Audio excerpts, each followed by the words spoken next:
Hello guys, in this video I'm going to show you how to set the dimension unit on the ShipXplorer application. But first of all, I just want to mention, please don't forget to subscribe to our channel, because at 100,000 subscribers we are going to show you our YouTube revenue statistics and growth strategy, how to make money online. So let's jump into it.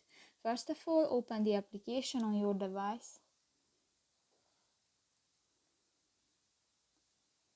Tap to the three lines at the upper right corner of the screen and go to the settings button.